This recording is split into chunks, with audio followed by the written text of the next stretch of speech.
Capítulo 4. El auge del monacato benedictino.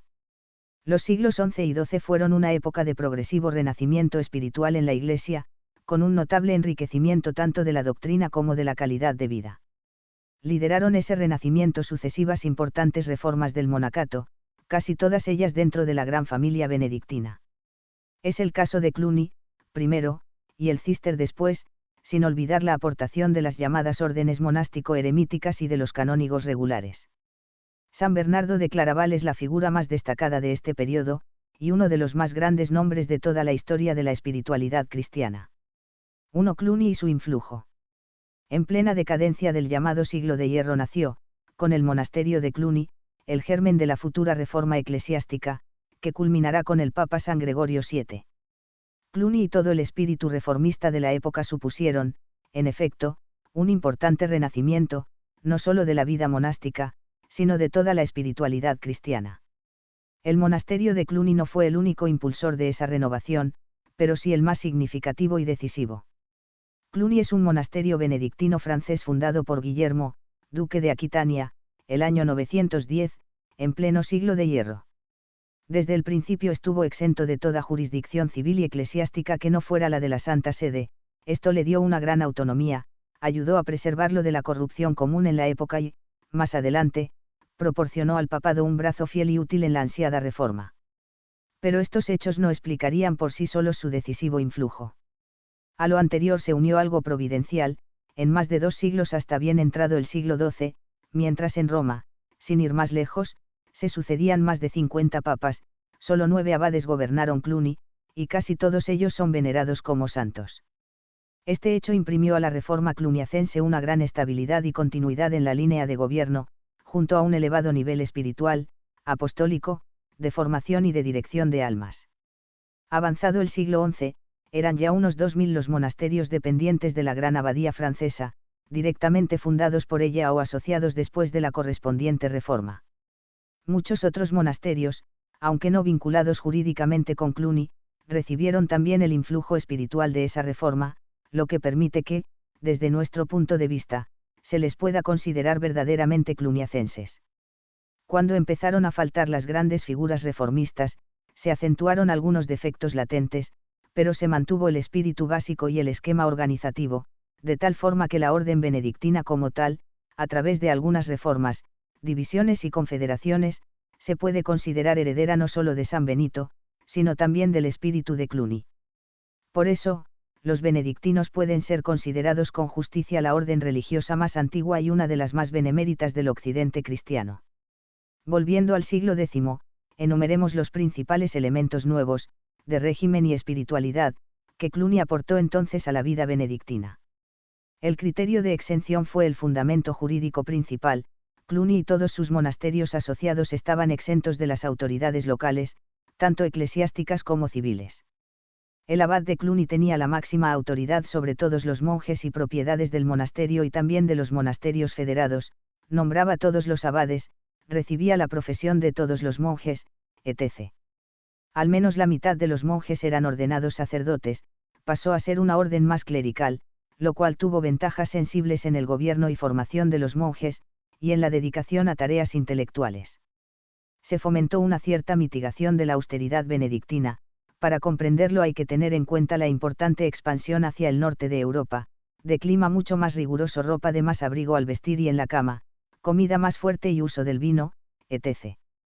Se mantuvo una estricta pobreza personal, pero cada abadía aumentó su riqueza y sus medios materiales, usados sobre todo para engrandecer la magnificencia del culto, todavía dentro de la modestia propia del románico. Se disminuyó la dedicación al trabajo manual y aumentó el estudio entre los monjes, sobre todo los clérigos, quedando lo manual en manos de los monjes no clérigos o de laicos asalariados. Esto dio origen a los oblatos, conversos, y familiares, que llevaban frecuentemente distinto hábito y tenían un régimen diverso de vida, pero eran considerados monjes o asimilados a ellos. Crecieron, en cambio, la salmodia y la lectio divina, intentando contrarrestar así la decadencia en la piedad y facilitando el estudio y el aumento del nivel intelectual.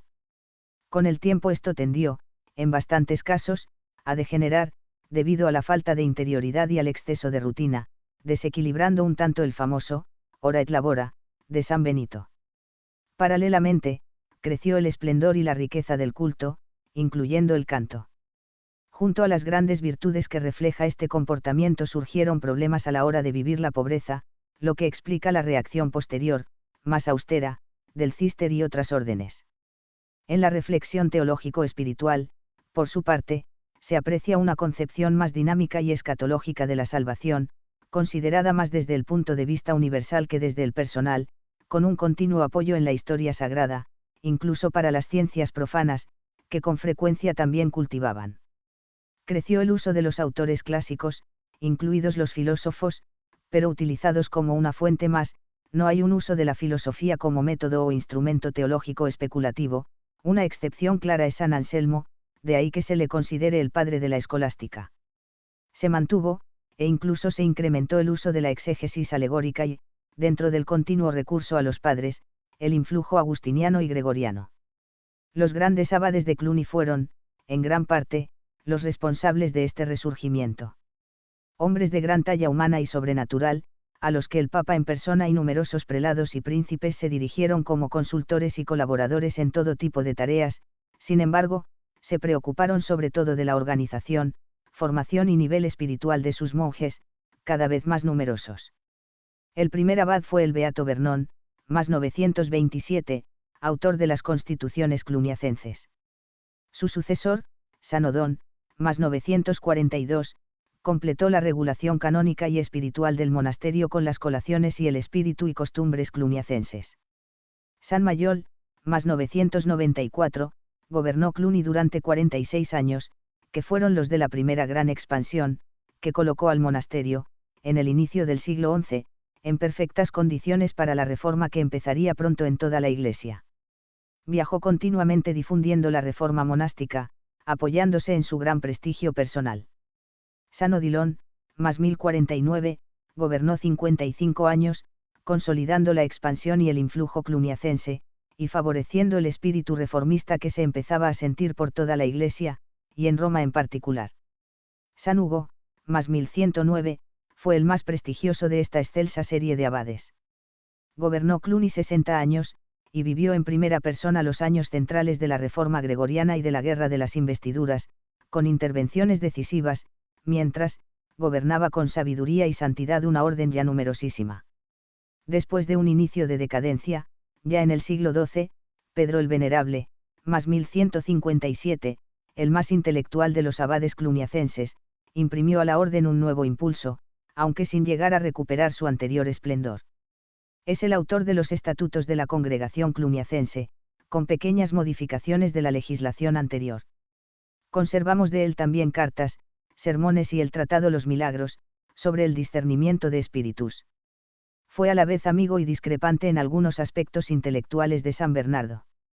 Entre los santos y autores espirituales benedictinos, más o menos dependientes de Cluny y de su impulso reformador, destaca ante todo San Anselmo de Canterbury, 1033 a 1109. Nació en Aosta, Piamonte, en 1033 o principios de 1034. Ingresó en el monasterio de Bec, 1060, donde recibió una amplia formación cultural de manos de otro gran abad y obispo, Lanfranco. En 1078, fue elegido abad del mismo Bec, y en 1093, sucedió al propio Lanfranco como arzobispo de Canterbury, destacando enseguida por su celo pastoral y reformador, desde su sede y en sus diversos viajes por toda Europa. Murió el 21 de abril de 1109. Los escritos principales de San Anselmo, desde nuestro punto de vista, son las oraciones y meditaciones, no todas de atribución clara, el importante díptico sobre los atributos divinos y la Trinidad formado por el Monologion y el Proslogion, los tratados sobre el libre arbitrio y por qué Dios se ha hecho hombre, y sus cartas y homilías.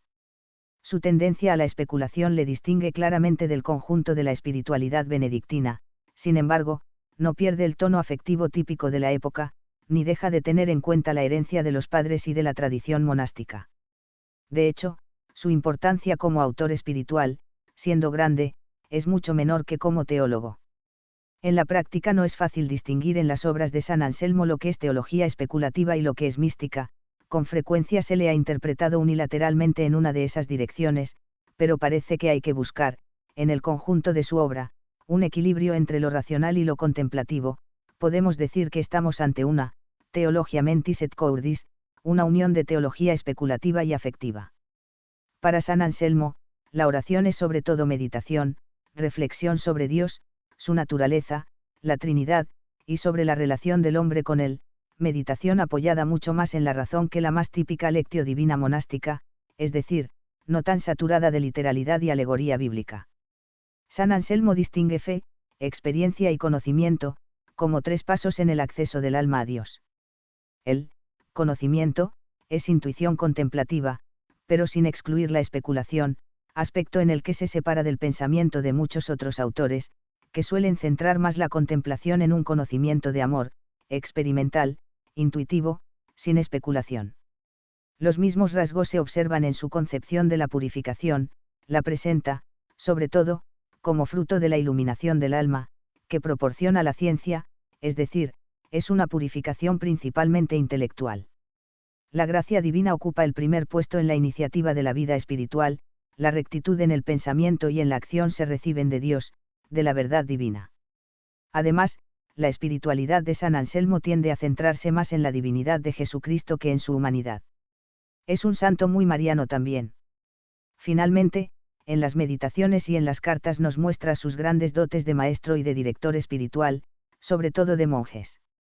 Juan de Fecamp, más 1078, es un autor que ha crecido últimamente en importancia entre los estudiosos, debido a que muchos escritos, considerados ahora suyos, han circulado en otras épocas a nombre de San Anselmo, San Agustín o San Ambrosio. Fue abad del monasterio de Fecamp, en Normandía, a donde fue llamado desde Italia. Sus principales obras espirituales son conjuntos de oraciones y meditaciones, cartas y la confesión teológica. Tiene un estilo directo, sereno, piadoso, práctico, penetrante, que invita a meditar. Su espiritualidad está centrada en la más genuina lectio divina monástica. Otro excelente escritor, típicamente monástico y particularmente prolífico, es Ruperto de Deuze, 1075 a 1130, nacido en Lieja y monje en esa ciudad. Se trasladó después a Colonia por problemas relativos a la guerra de las investiduras, allí llegó a ser abad del monasterio de Deuze. Su extensa producción escrita consta fundamentalmente de comentarios bíblicos, el más importante de los cuales lleva por título La Trinidad y sus obras, cuya tercera parte, las obras del Espíritu Santo, tiene especial importancia para la teología de los dones del Espíritu Santo. También ha sido influyente su comentario al Cantar de los Cantares, al ser la primera aplicación íntegramente mariana de las clásicas relaciones entre el esposo y la esposa. Ruperto es uno de los más genuinos representantes de la teología monástica tradicional. De hecho, polemizó ardientemente con los primeros escolásticos, personificados en la escuela de Laón. 1. También se conserva alguna obra espiritual expresamente dirigida a monjas, como el Anónimo Espejo de las Vírgenes, del siglo XII. Es un profundísimo conocedor de la Sagrada Escritura y de todas las formas de exégesis patrística y medieval, que utiliza magistralmente en sus extensos comentarios, profundos y piadosos a la vez. Su obra, en conjunto, se caracteriza como una visión histórico-salvífica trinitaria y pneumatológica del mundo, de la Iglesia y de la vida cristiana personal. Además de la lectio divina, no falta en sus obras una espiritualidad de corte litúrgico y contemplativo. Pedro de las Celdas, más 1183, por su parte, es el autor de una de las más importantes obras de la época sobre la vida monástica, la disciplina en el claustro. Los monasterios femeninos también vivieron el fuerte impulso reformista de esta época, y en particular el influjo de Cluny. En general, su organización y espiritualidad es paralela a la del monacato masculino, aunque no faltaron iniciativas más directamente femeninas. En particular, el género literario que podemos denominar místico autobiográfico, que tan importantes frutos dará en la historia de la espiritualidad, y anticipado en buena medida por las confesiones de San Agustín, se puede considerar iniciado por algunas santas monjas benedictinas del siglo XII, que tendrán pronto continuidad entre las cistercienses, en el 13°. Dos santas de la época destacan particularmente en este apartado. Santa Hildegarda, 1098 a 1179, de origen renano y noble, inició la vida monástica a los 18 años, y fue abadesa del monasterio de Bingen desde 1136. Su obra más importante es Conoce los caminos del Señor. De características análogas son las obras del Señor y la vida meritoria. Se conservan además unas 300 cartas suyas. Estamos ante una literatura mística marcadamente descriptiva y experimental, incluyendo visiones y revelaciones privadas y otras gracias extraordinarias. En las obras de Santa Hildegarda hay una rica doctrina sobre la purificación del alma, la contemplación, las virtudes, la docilidad al Espíritu Santo, la meditación bíblica y litúrgica, etc.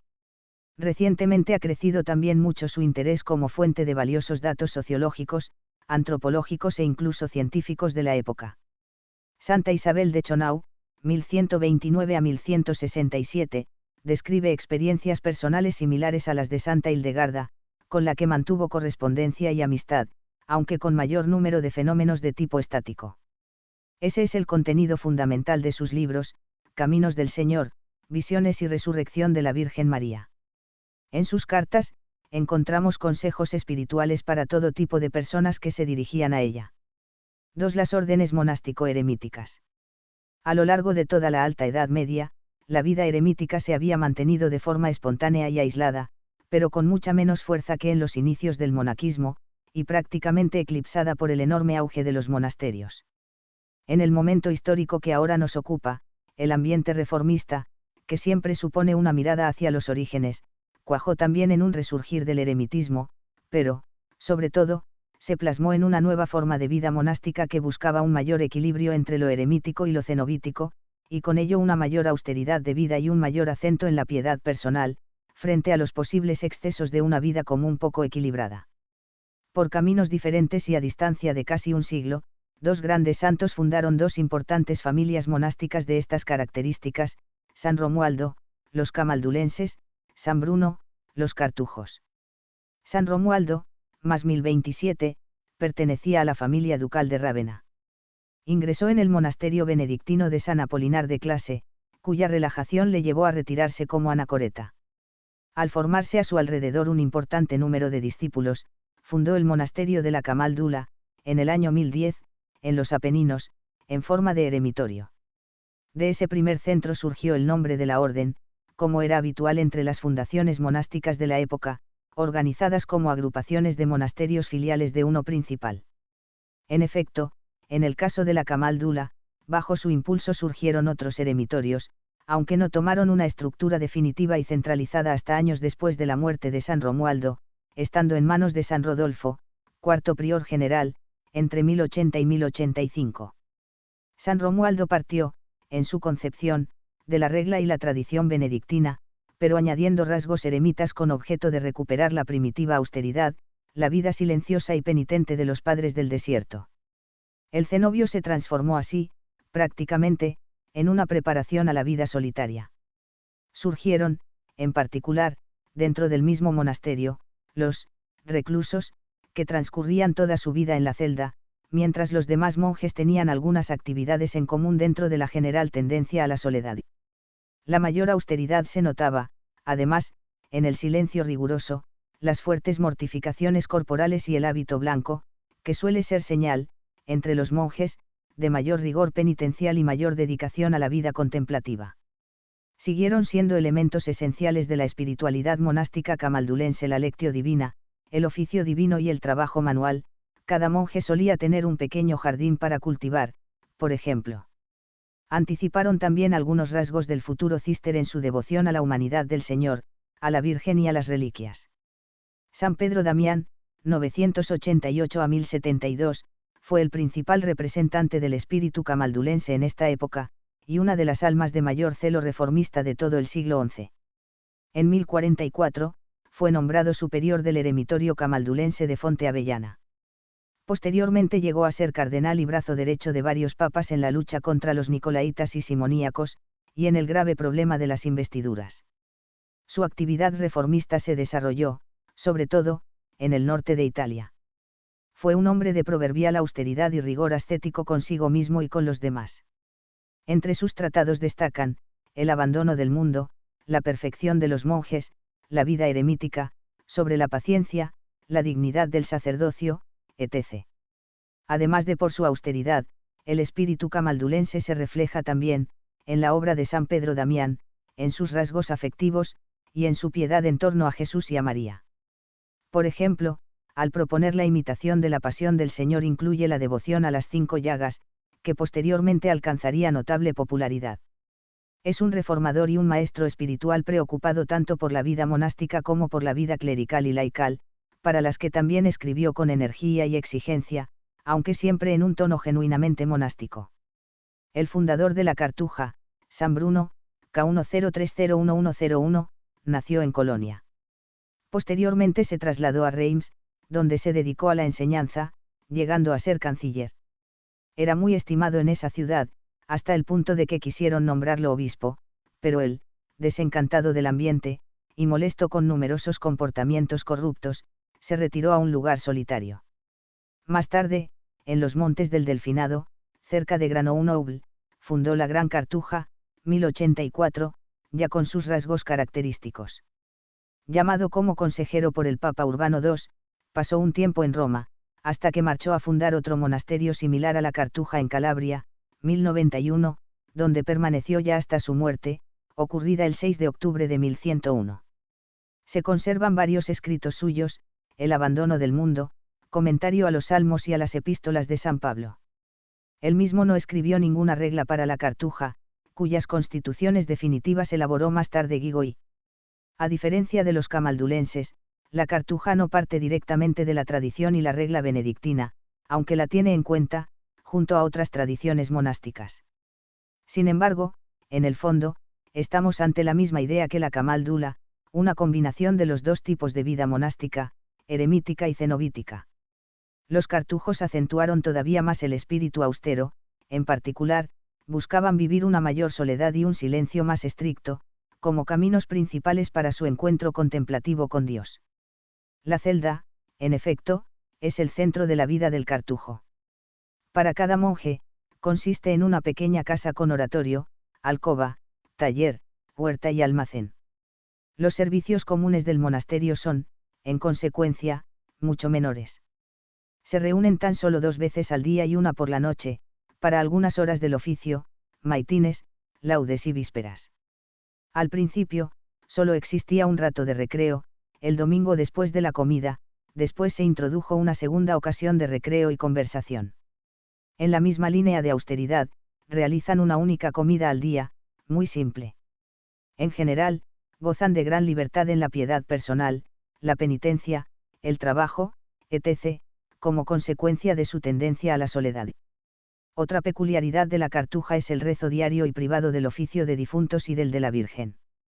Como otras órdenes de la época, destacan, en efecto, por su piedad mariana y por el trato con la humanidad de Jesucristo. De ahí brota una espiritualidad marcada por la sencillez y la ternura. En la Cartuja está prescrito también transcribir y componer libros. Con frecuencia, han escrito de forma anónima. Este apostolado literario ha dado muchos frutos en la historia de la espiritualidad, como tendremos ocasión de ir comprobando en capítulos posteriores. En la práctica, se ha observado siempre entre los cartujos un gran equilibrio, a pesar del tipo de vida bastante excepcional que llevan. De hecho, la vida en la Cartuja parece exigir unas particulares condiciones no solo espirituales, sino también físicas y psíquicas, quizá no tan necesarias en otras formas de vida monástica. Es una orden que siempre ha impresionado por su fidelidad y firmeza, nunca ha sido muy numerosa, pero sí con vocaciones constantes. Es famosa y justa la alabanza del Papa Inocencio XI, pronunciada en 1688, Cartusianum uam reformata quianum uam deformata. Además del propio San Bruno, ya en estos primeros tiempos de existencia de la orden, varios cartujos destacaron por sus escritos espirituales. Es el caso de Guigoy, 1084 a 1128, quinto prior general, autor de las costumbres de la Cartuja, forma definitiva de la regla, que perfiló, a petición de los propios monjes, toda la normativa anterior. Estas constituciones fueron aprobadas en 1133 por Inocencio II. Escribió también un tratado de la vida contemplativa y varias meditaciones y cartas. Desde el punto de vista doctrinal espiritual todavía tiene mayor interés la obra de Guigo II, más 1188, la escalera claustral, atribuida en ocasiones a San Agustín o a San Bernardo, ha sido considerada por algunos un anticipo de la devotio moderna, ya que es uno de los primeros tratados que introducen un cierto método en la práctica de la oración mental. Guigo habla de 4 modos principales de oración: lectura, meditación, oración afectiva y contemplación, dando de ellos unas definiciones que pronto fueron clásicas. Por ejemplo, en un certero párrafo, muy citado, enseña el necesario equilibrio entre esas 4 formas de oración: la lectura sin la meditación es árida, la meditación sin la lectura está sometida al error, la oración sin la meditación es tibia, la meditación sin la oración es estéril, la oración ferviente obtiene la contemplación sin oración es cosa rara o casi milagrosa. Otro escritor cartujo de gran talla es Adán de Escocia, y K1210. Vivió como premonstratense hasta que, en 1187, entró en una cartuja inglesa. Escribió varias obras sobre la oración y la contemplación, entre otros temas. Mientras, en 1147, se habían fundado también las primeras cartujas femeninas por iniciativa del séptimo prior general, Anselmo, más 1178, luego obispo de Beli. 3. El Cister y San Bernardo. El nombre de Cister o Citeaux, geográfico, proviene de Scitus, que significa junco.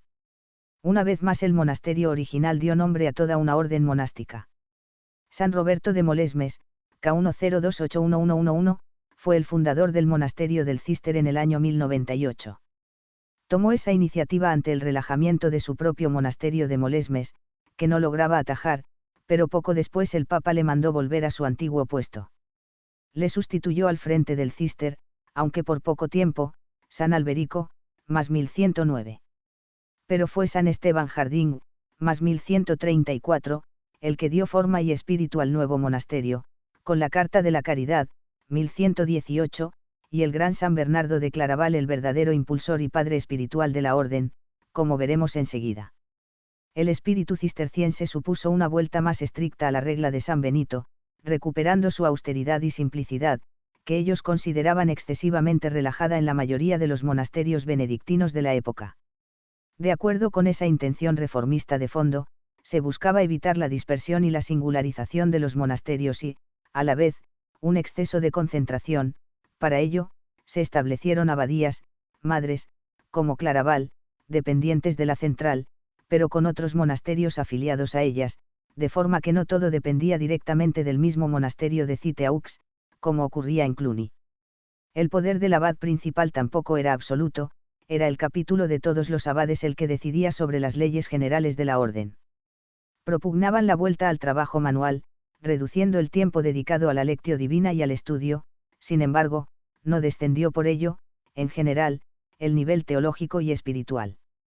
Con el tiempo, el trabajo manual tenderá a ser reservado a los conversiolegos, como en la mayoría de las órdenes religiosas. La liturgia también se simplificó, aunque manteniendo la centralidad, características y duración que le diera San Benito. Se acentuó la pobreza colectiva, y no solo la individual. Los monasterios cistercienses apenas disponían de propiedades territoriales, excepto los cultivos realizados directamente por los monjes. No recogían diezmos ni regentaban parroquias. Las iglesias abaciales apenas tenían adornos y destacaban por su sencillez, aunque no faltaban las imágenes de la cruz, de la Virgen, de San Benito, y pronto también del propio San Bernardo. Se acentuaron la clausura y la tendencia a la soledad, aunque sin llegar a la forma de vida de camaldulenses y cartujos. Por ejemplo, los monasterios cistercienses solían estar más alejados de las ciudades que los cluniacenses. El hábito blanco, usado en lugar del negro habitual en otras congregaciones benedictinas, simboliza esa austeridad, y dará lugar a la fórmula popular de distinguir Cister y Cluny, monjes blancos, frente a monjes negros. No obstante, los cistercienses eran más dados a la predicación de puertas afuera del monasterio, lo que contribuyó a su decisivo influjo en la piedad popular. El caso personal de San Bernardo resulta emblemático en este sentido. San Bernardo de Claraval no solo es la gran figura de la familia cisterciense, sino uno de los santos más influyentes de toda la historia de la espiritualidad. Nació en el año 1090, en Borgoña. Tomó la carrera de letras, a diferencia de las tendencias militares del resto de la familia. En 1107, a la muerte de su madre, sufrió una profunda conversión y empezó a madurar su vocación monástica, removiendo además a parientes y amigos. Ese impulso interior y apostólico se concretó en 1112, cuando ingresó en Citeaux con 30 compañeros, entre los que estaban un tío suyo, 4 hermanos y varios primos, su padre, otro hermano y su hermana abrazaron también años después la vida monástica. De esta forma, el todavía joven monasterio, que pasaba por un momento de crisis tras el fallecimiento de varios monjes por una epidemia, recibió su impulso definitivo. San Bernardo destacó enseguida por su gran austeridad, su humildad y su capacidad de trabajo. Por ello muy pronto, en 1115, San Esteban Jardín le encargó la fundación y dirección del monasterio de Clairvaux, Claraval, tercera fundación del Cister. Fue abad de Claraval desde ese momento hasta su muerte, compatibilizándolo con sus muchas otras tareas. Desde allí fundó personalmente otros 68 monasterios, pero muchas otras fundaciones cistercienses dependen de su influjo. A su muerte el Cister había alcanzado la cifra de 343 monasterios. A pesar de sus resistencias a salir de la clausura monástica, su prestigio y su fama de santidad era tal que debió hacerlo con frecuencia, para solucionar todo tipo de problemas dogmáticos, pastorales y políticos, requerido por papas, obispos y abades, reyes y nobles. San Bernardo empezó a desplegar así una enorme actividad extramonástica, que supo combinar con su vida contemplativa, su abundante predicación, la dirección de su monasterio y de los dependientes de él, su extensa producción escrita y una abundante correspondencia. Su personalidad y actividad llegaron a dominar su época. Pocos periodos históricos en la Iglesia y en el mundo han tenido un nombre propio tan indiscutible. Murió en Claraval, el 20 de agosto de 1153. Se le suele conocer como el Doctor Melifluo, debido a su peculiar estilo oral y escrito. Entre su extensa y siempre sugerente producción escrita se deben destacar los sermones sobre el Cantar de los Cantares, los tratados sobre los grados de la humildad y la soberbia, sobre el amor de Dios, la apología al abad Guillermo, sobre la gracia y la libertad, sobre el ministerio episcopal, sobre la conversión a los clérigos y sobre la consideración al Papa Eugenio III, etc., y los numerosos sermones litúrgicos, marianos, etc., más sus cartas. Estamos, como hemos dicho, ante uno de los maestros espirituales más importantes e influyentes de toda la historia de la espiritualidad.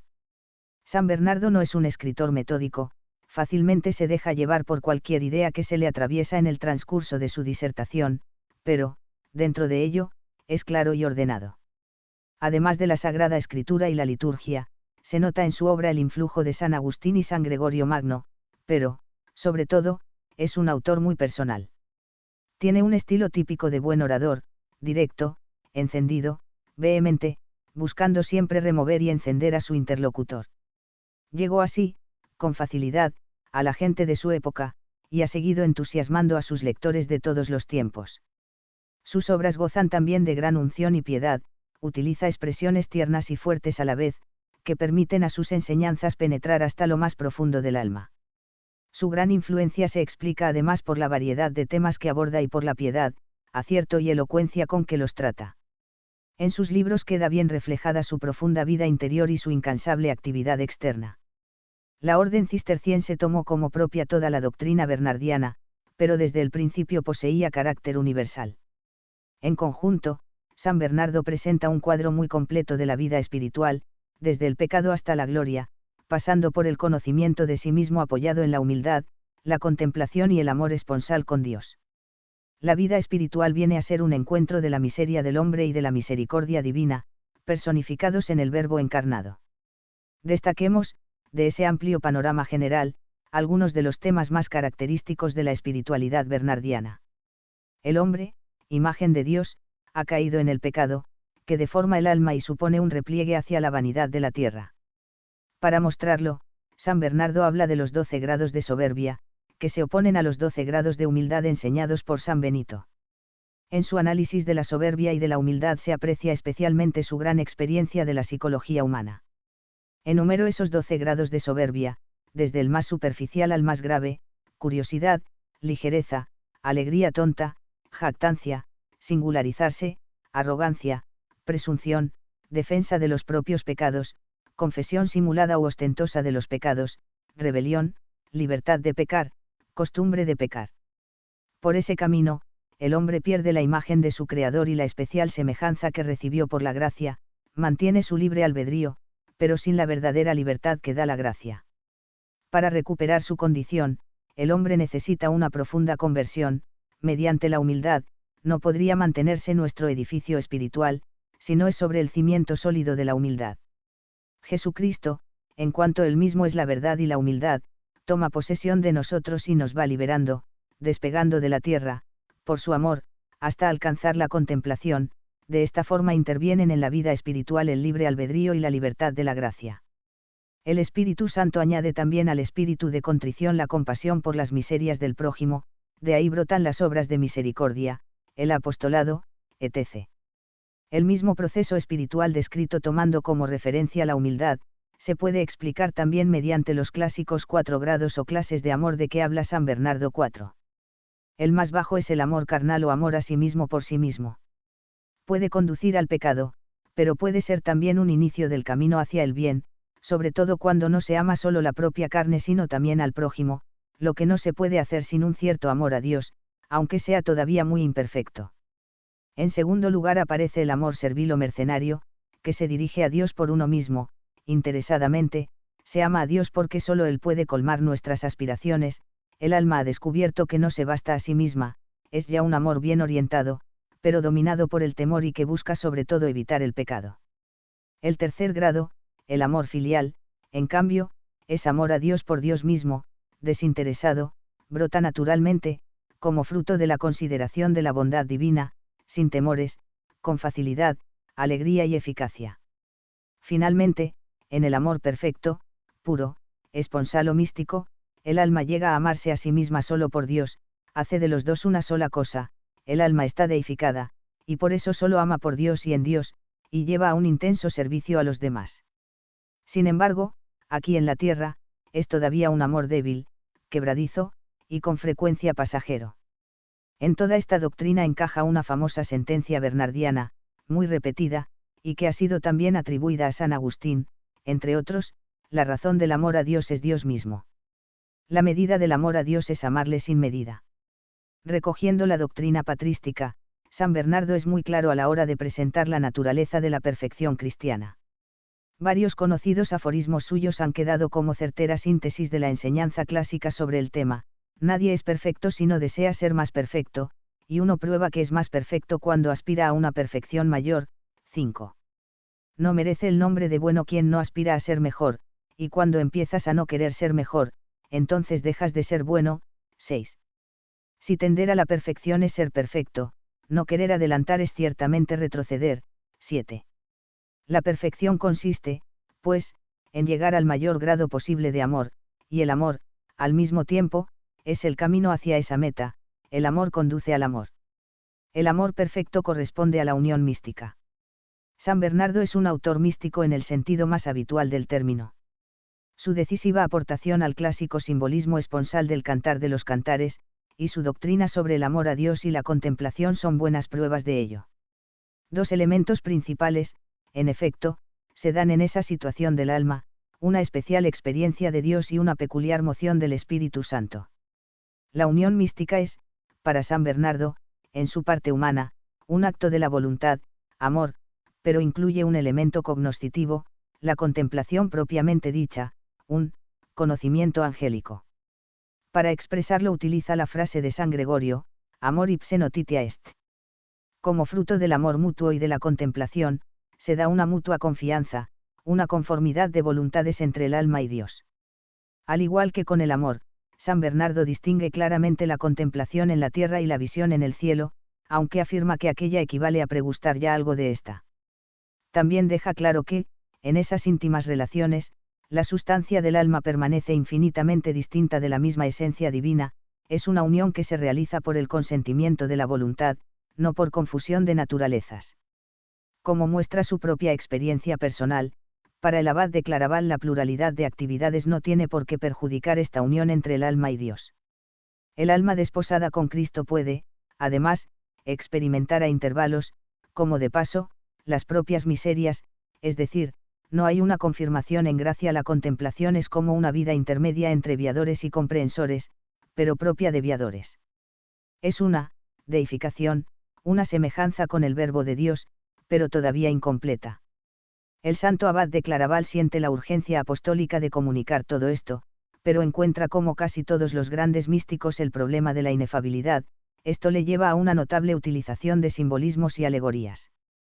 Por ejemplo, San Bernardo habla ya de algo que popularizará y ampliará Santa Teresa, las varias habitaciones de que dispone el esposo, en la principal de las cuales, la más íntima, solo la verdadera esposa puede entrar.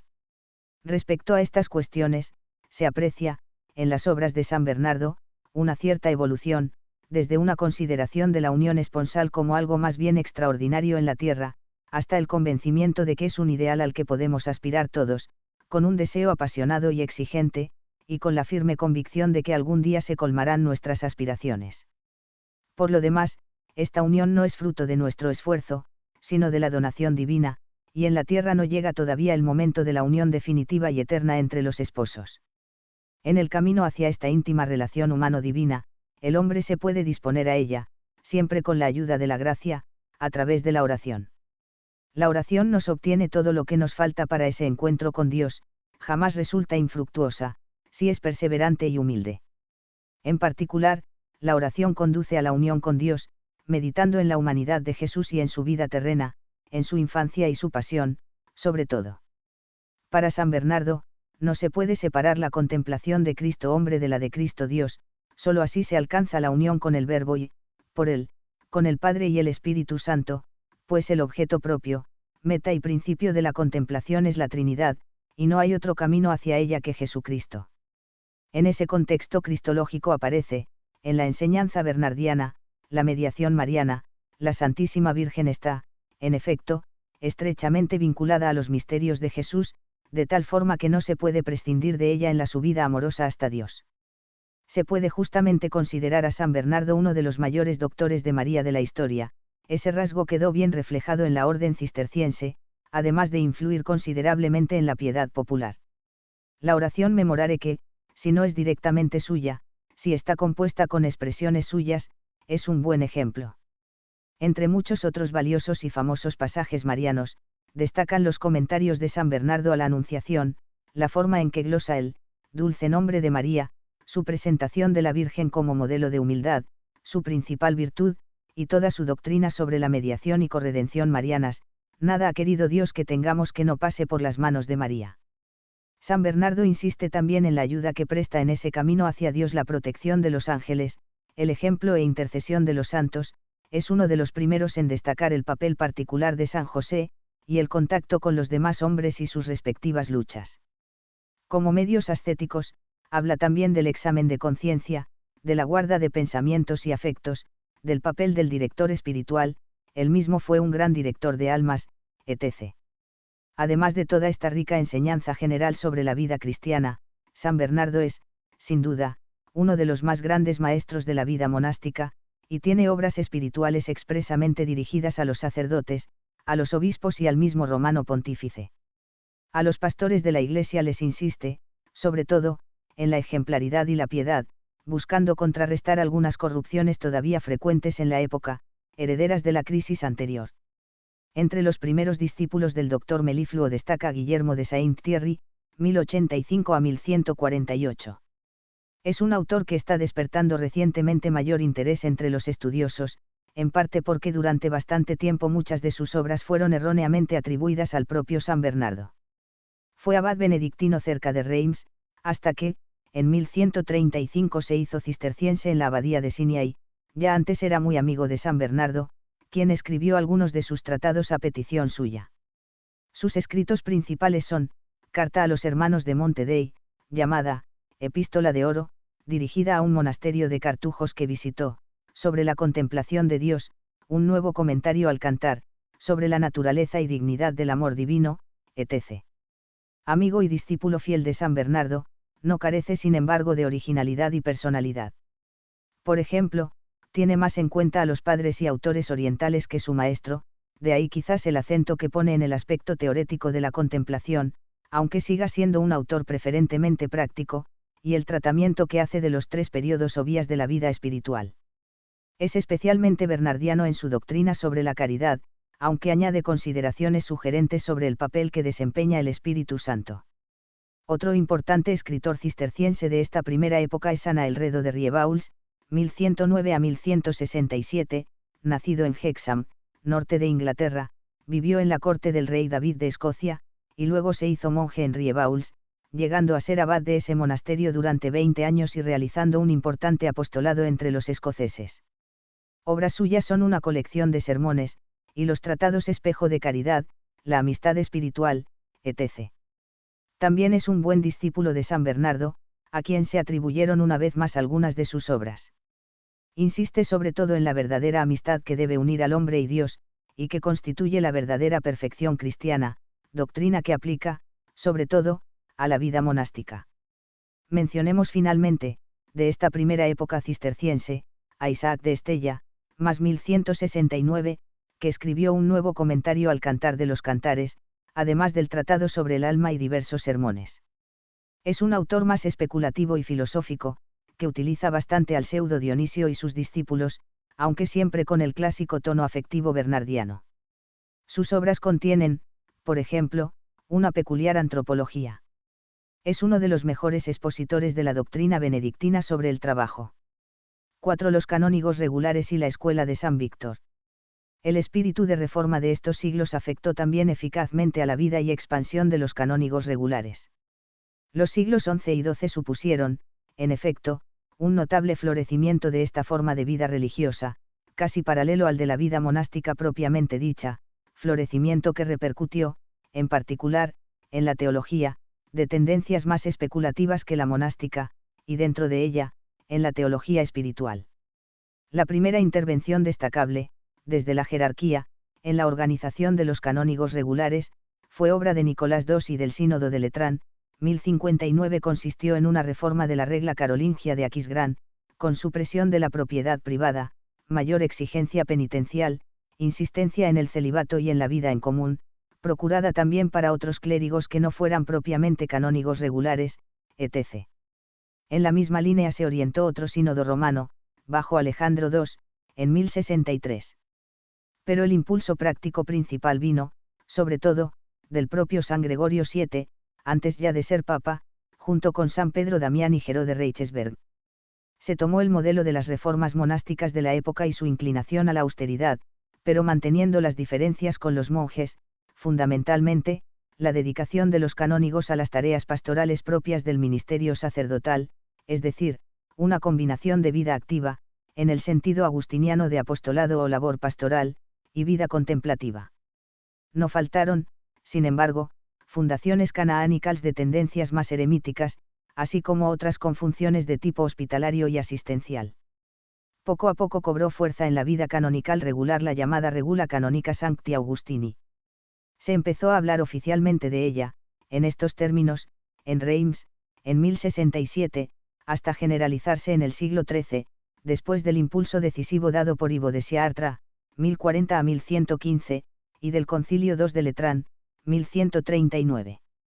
Como ya dijimos, San Agustín no escribió propiamente una regla, con ese nombre se refieren a la forma de vida adoptada por el santo obispo de Hipona y sus clérigos, y a sus indicaciones por escrito recogidas en la Regula ad Servos Dei, la epístola 211, dirigida a unas monjas, y otros documentos suyos.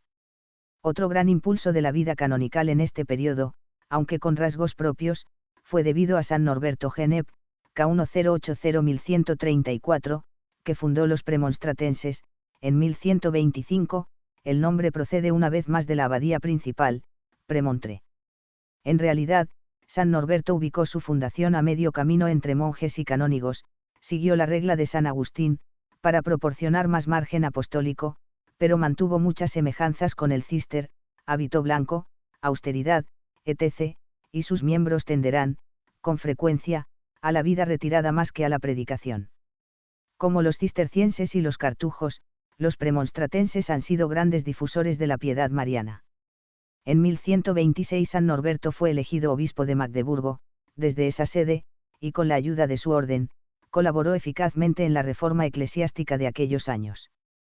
Por otra parte, escribió unos interesantes comentarios, de corte apocalíptico, a la Sagrada Escritura. Gran impulsor de la orden premonstratense fue Hugo de Fousas, más 1164, autor de los estatutos, con orientaciones prácticas para los religiosos. Otro autor premonstratense destacado en el siglo XII es Felipe de Arvent, más 1183 escribió otro comentario al Cantar de los Cantares, y fue uno de los principales defensores, desde el punto de vista teológico, de la vida canonical como la más perfecta, vida apostólica, junto a Anselmo de Havelberg, más 1158, y otros canónigos, frente a las pretensiones en el mismo sentido de los monjes. Esta polémica fue significativa e influyente, por lo menos a nivel teórico, durante los siglos centrales de la Edad Media, resurgirá además con la aparición de las órdenes mendicantes. San Bernardo y otras mentes clarividentes la solucionaron por superación, mostrando la grandeza y excelencia de toda vocación cristiana independientemente de su color. 9. Entre las fundaciones o reformas canaánicas de la época, destacan también la Congregación Lateranense del Santísimo Salvador, fundada a mediados del siglo XI, y desarrollada en el XV bajo la regla de San Agustín, también usan hábito blanco, y la Congregación de los Santos Nicolás y Bernardo, fundada en el siglo XI por Bernardo de Montón, archidiácono de Aosta, para ayudar a los que transitaban por el paso del Gran San Bernardo, en los Alpes. A principios del siglo XIII se fundó también, en Flandes, la Orden de la Santa Cruz, crucíferos, por el beato Teodoro de las Celdas. Desde el punto de vista teológico, la principal aportación del mundo canonical en estos siglos la encontramos en la famosa Escuela de San Víctor. Su origen está en el grupo de intelectuales que se reunieron, hacia 1108, en torno a Guillermo de Champeaux, más 1122, y su amigo Anselmo de Laon, más 1117. El monasterio de San Víctor como tal nació en 1113, cuando adoptaron la regla de San Agustín. Guillermo fue también obispo de Chalon-sur-Marne, desde 1112, y amigo de San Bernardo.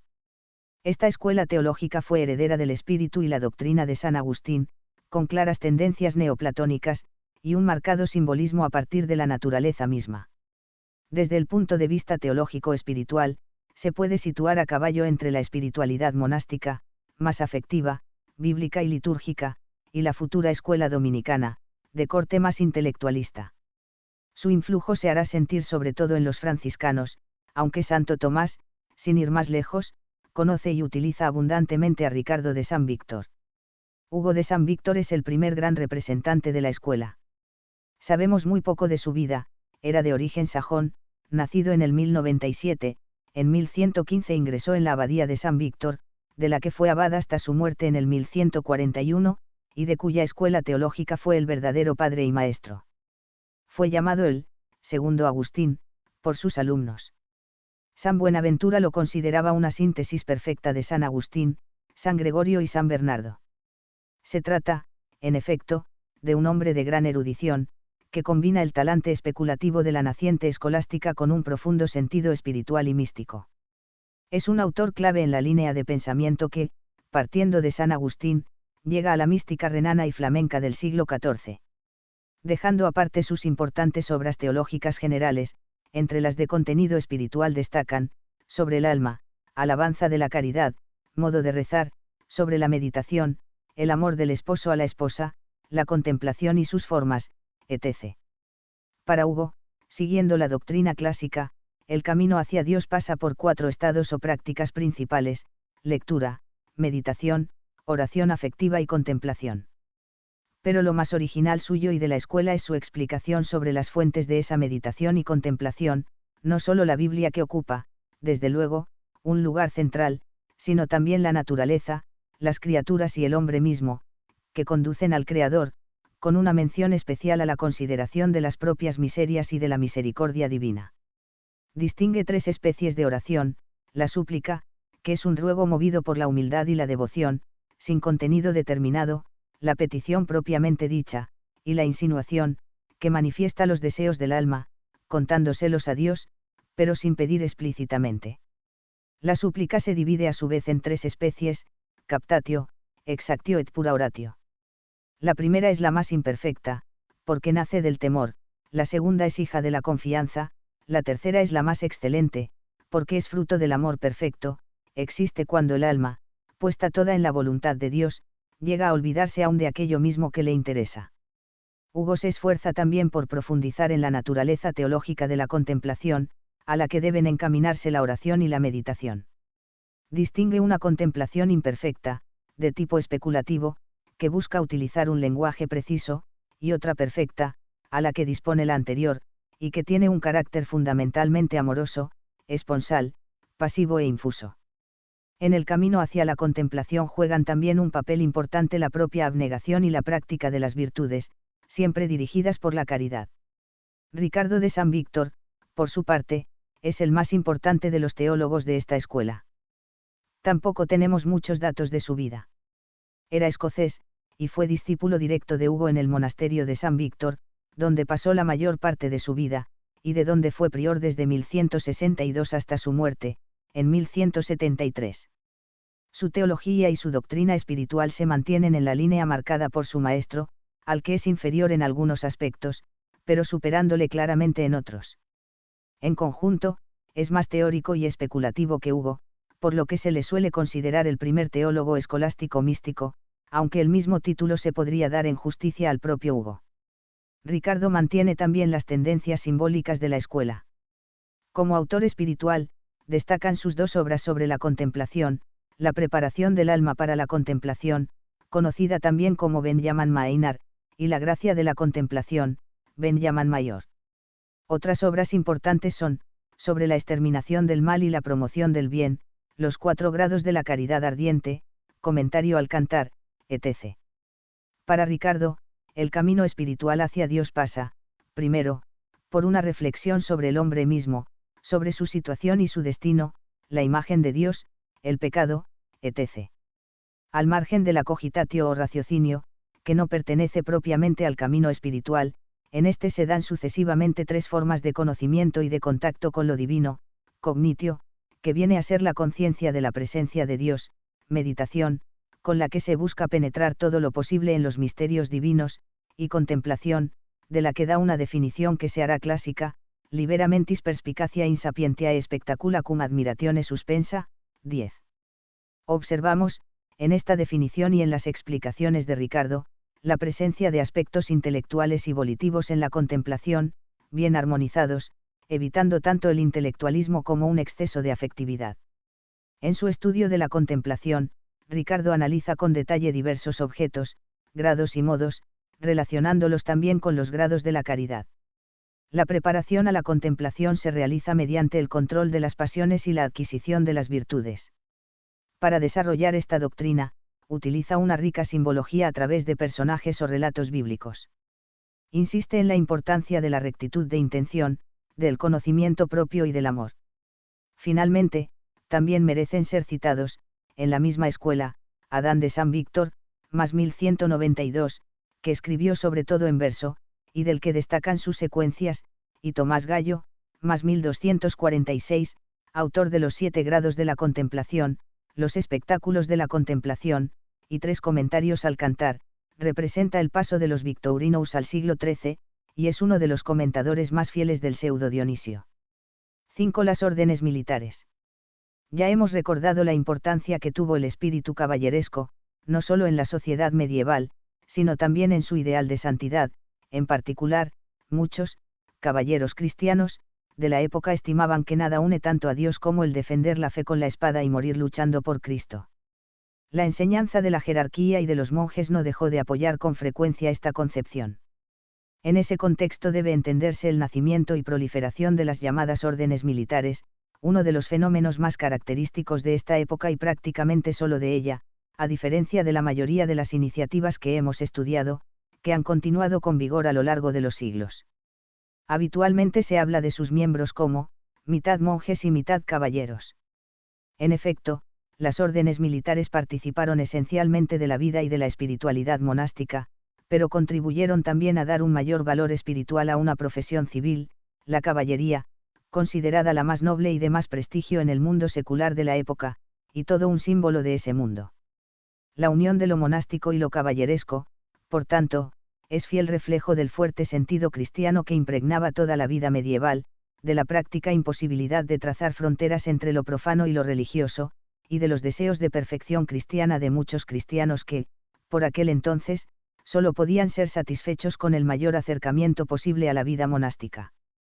Por otra parte, el origen efectivo de las órdenes militares hay que buscarlo en la defensa de los santos lugares y en la liberación de un territorio cristiano, la península ibérica, frente a los musulmanes, es decir, un fin claramente religioso para ellos, aunque estrechamente unido a lo político, con una solución guerrera y religiosa a la vez. No se trataba tanto de una santificación de la profesión militar en general, como de un objetivo militar concreto, buscado por causas políticas y también religiosas. De hecho, al fracasar más adelante las cruzadas, y finalizada la reconquista en España, las órdenes militares perdieron su verdadera razón de ser, fueron apagándose por sí mismas o desapareciendo dramáticamente por problemas políticos, el famoso y triste caso de los templarios en Francia, al hallarse desubicadas en el nuevo contexto europeo. Conviene aclarar que tampoco era la lucha directa la principal y habitual función de estos monjes, sino más bien la atención de las necesidades surgidas en torno a los conflictos, por ejemplo, el cuidado de los heridos, enfermos y afectados por la guerra, o la atención material y religiosa de los santos lugares. En definitiva, y para lo que interesa a nuestra historia, la espiritualidad de las órdenes militares se sustentaba sobre la herencia monástica, pero con añadidos concretos que llevaban a resaltar algunas virtudes propias de lo caballeresco, honor, fidelidad, honradez, fortaleza, etc. En este sentido, unieron de forma peculiar la tradición cristiana con la germánica. Sus patronos eran, coherentemente, San Miguel Arcángel, Santiago Apóstol y los mártires de profesión militar, San Jorge, San Sebastián, San Mauricio, etc. Hagamos un breve repaso de las principales órdenes militares, empezando por las fundadas en Tierra Santa y siguiendo por las ibéricas. 1. Templarios, fundados en 1118, en Jerusalén, por Hugo de Pellins, en 1128 recibieron una regla propia, redactada por San Bernardo o, al menos, con su consejo e inspiración, y basada en la de San Benito, fueron aprobados por Honorio II. Fueron disueltos en 1312, durante el conocido conflicto con el rey de Francia Felipe el Hermoso. 2. Hospitalarios, tuvieron su origen en el Hospital de San Juan de Jerusalén, 1048, fueron organizados como orden militar a fines del siglo XI por Gerardo Tenque de Provenza, y aprobados como tales por Pascual II en 1113. A partir del siglo XVI dieron lugar a la llamada Orden de Malta, que mantiene hoy en día un núcleo formado por monjes, pero con una mayoría de miembros no profesos. 3. Teutónicos, su germen fue un grupo de cruzados y peregrinos alemanes, aprobados en 1191 por Clemente III. Más adelante desempeñaron un papel de primer orden en la constitución del Estado prusiano. 4. Caballeros del Santo Sepulcro, fundados por Arnulfo de Jerusalén en 1114, y aprobados por Honorio II en 1125, seguían la regla de San Benito. En el 1489 se fundieron con los hospitalarios. 5. Orden de Calatrava, surgió en 1158, durante la defensa de esa plaza por un grupo de monjes, fueron reconocidos por Alejandro III en 1164. 6. Orden de Alcántara, fundada en 1166 por un grupo de caballeros leoneses, y aprobada en 1177 por Alejandro III. 7. Orden de Santiago, constituida en 1170, en defensa de la ciudad de Cáceres, seguían la regla de San Agustín, a diferencia de la mayoría de las otras, que eran benedictinas. Aprobada por Alejandro III en 1175. 8. Orden de Évora, fundada por Pedro Alfonso de Portugal y aprobada por Alejandro III en 1180. El influjo de las grandes iniciativas monásticas de la época fue directo y claro sobre la espiritualidad de todos los cristianos, y se consolidó a través de la reforma que se llevó a cabo desde la Santa Sede en casi todos los ámbitos de la vida cristiana. Algunos rasgos en que se notó especialmente fueron, la revalorización del poder espiritual sobre el temporal, el sentido sagrado de la historia y de todo lo terreno, el esplendor litúrgico y artístico, Cluny, contrapesado con tendencias más austeras, Cister, cartujos, el ideal caballeresco, órdenes militares, etc. Como consecuencia de estos rasgos fundamentales se multiplicaron, en la liturgia y en la piedad personal, las señales de la cruz, el incienso, las genuflexiones, etc. El canon de la misa se volvió más silencioso y solemne. Creció la veneración de la Virgen como reina, se extendió la fiesta de la coronación de María, se popularizaron oraciones como la Salve Regina, fue cantada, por ejemplo, en 1099, con ocasión de la entrada de los cruzados en Jerusalén, Regina Coeli, y, Ave, Regina Coelorum. Análogamente, se extendieron fiestas que tendían a exaltar los triunfos de Dios y de Jesucristo, Santísima Trinidad, Transfiguración, Invención y exaltación de la Santa Cruz, y la veneración a los ángeles, considerados como el ejército de Dios Todopoderoso. Se promovió la veneración como santos de algunos reyes, príncipes y nobles cristianos, prácticamente, los únicos santos no monjes que subieron a los altares en esos siglos. Es el caso, por ejemplo, de San Enrique II de Alemania, 973 a 1024, y San Esteban de Hungría, 975 a 1038, a los que se unieron, en el siglo XIII, San Fernando III de Castilla, 1198 a 1252, y San Luis IX de Francia, 1214 a 1270. También se aplicó ese espíritu religioso caballeresco a las obras de caridad y beneficencia, que crecieron mucho en estos siglos. Aquí los prototipos son las reinas y princesas santas, como Santa Matilde de Alemania, más 968, o Santa Margarita de Escocia, 1045 a 1093, también con herederas en los siglos siguientes, Santa Isabel de Hungría, 1207 a 1231, Santa Isabel de Aragón o Portugal, 1271 a 1336, etc. Prototipos todas ellas, entre otras virtudes, de desprendimiento y generosidad en la atención de los más necesitados. En la vida espiritual de todos estos santos y santas, regios, se aprecia, sin duda, el influjo monástico, y mendicante, en los del siglo XIII, pero no faltan valores propiamente seculares, la justicia y la prudencia en el gobierno de los asuntos temporales, la ejemplaridad moral en el matrimonio, la esmerada dedicación a la formación de los hijos, etc. En esta época creció considerablemente el número de asilos, hospitales, leproserías e iniciativas caritativas en general, primero, por impulso monástico, al que se fueron uniendo los seglares sobre todo nobles y concejos municipales y el alto clero obispos y cabildos, una poderosa corriente de ejercicio práctico de la caridad cristiana, que no ha cesado de crecer hasta nuestros días, en un despliegue impresionante de iniciativas de todo tipo, tras las que ha habido muchas órdenes religiosas. Pero también la generosidad de muchos cristianos de toda condición. Volviendo al espíritu caballeresco, las famosas cruzadas se han de entender también como fruto de ese ambiente, junto al profundo espíritu peregrino de la época. La peregrinación se transformó en cruzada cuando el camino se halló cortado por los musulmanes. Aunque pudiera haber, desde luego, motivaciones menos nobles en muchos casos, buena parte de los cruzados se movieron por sinceros motivos religiosos, y poniendo con generosidad y espíritu penitente sus vidas y sus haciendas al servicio de aquella causa, fue, para muchos, una verdadera vocación divina, genuinamente cristiana.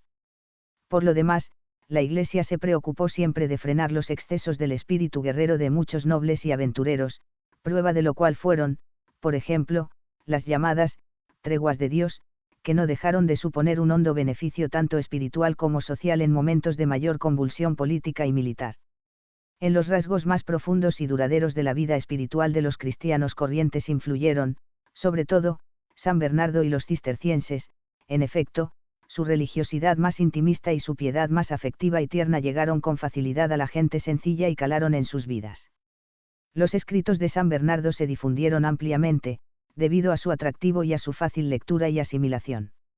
La multiplicación rápida y extraordinaria de los monasterios cistercienses colaboró, desde luego, en este influjo. Además, muchos obispos y hasta papas de la época fueron cistercienses. Por lo demás, el influjo externo de los monasterios cistercienses fue mayor que el de otros, al ser más dados a la predicación, siguiendo las huellas del propio San Bernardo, y al organizar un sistema de granjas monásticas trabajadas por labradores de la comarca. Este influjo se apreció especialmente en el trato con Jesús como niño y en su pasión, y en la devoción a la Virgen. Además de las oraciones reales, ya mencionadas, se popularizaron otras como el Ave Maris Stella, Alma Redemptoris Mater, y Memorare. El Ave María, en cambio, en su primera parte al menos, era ya común desde mediados del siglo XI, y tiene antecedentes litúrgicos desde el siglo VII. Los nombres marianos de los monasterios cistercienses, y de las capillas y santuarios que promovieron, llenaron Europa. Un capítulo nuevo e importante en la vida espiritual de muchos cristianos de esta época se relaciona con los gremios y corporaciones profesionales, artesanales, sobre todo, que surgieron entonces con el auge de las ciudades y de la burguesía, fruto del renacimiento económico, social, cultural y artístico del siglo XII, que culminará en el siglo XIII. Tenían un carácter fundamentalmente profesional, pero claramente imbuido de espíritu cristiano, de ahí, por ejemplo, que, unidas a ellos, surgieran las cofradías, que organizaban procesiones, misas solemnes y sufragios, así como labores de asistencia sanitaria y caritativa entre sus miembros. Los gremios profesionales tenían también un patrono, y con frecuencia, una advocación mariana, un santo elegido por alguna virtud o escena de su vida relacionada con el oficio correspondiente. Supusieron, por tanto, en cierta forma, una mayor valoración humana y cristiana del trabajo profesional en cuanto tal, y no tomado solo en el sentido monástico tradicional. Sin embargo, no existía todavía una preocupación concreta por la espiritualidad ni la formación personal, ni tampoco una aproximación a la noción de santificación del trabajo en cuanto íntima unión entre lo profesional y lo espiritual, era una unión más bien externa y accidental entre ambos elementos. En esta época también, los inicios de las lenguas romances empezaron a repercutir en la piedad popular. La Sagrada Escritura empezó a llegar así más fácilmente a los fieles, aunque se daban abusos, comentarios en reuniones secretas, sin la presencia de sacerdotes y con interpretaciones heréticas o peligrosas. Esto llevó, más adelante, a prohibiciones respecto a la posesión de la Biblia por los seglares, las traducciones a lenguas vulgares, etc. En concreto, hubo ya una dura advertencia de Inocencio III en 1199, y prohibiciones explícitas en los sínodos de Toulouse, 1229, Tarragona, 1234, etc. Las corrupciones del clero provocaban con frecuencia el escándalo de los fieles, y no faltaron, de una parte, un celo reformador del mismo pueblo por su cuenta, y de otra, chanzas y burlas, también escritas.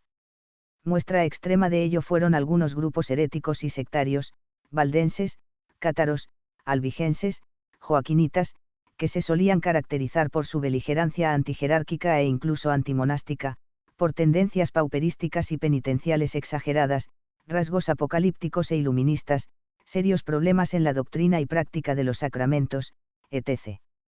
Con frecuencia, estos movimientos se mezclaron con intereses y problemas políticos y sociales, llegándose a las armas, como en el caso de los albigenses. Fueron reflejo y consecuencia también de la falta de formación doctrinal de buena parte de la gente sencilla, grave problema ante el que veremos movilizarse enseguida a las órdenes mendicantes.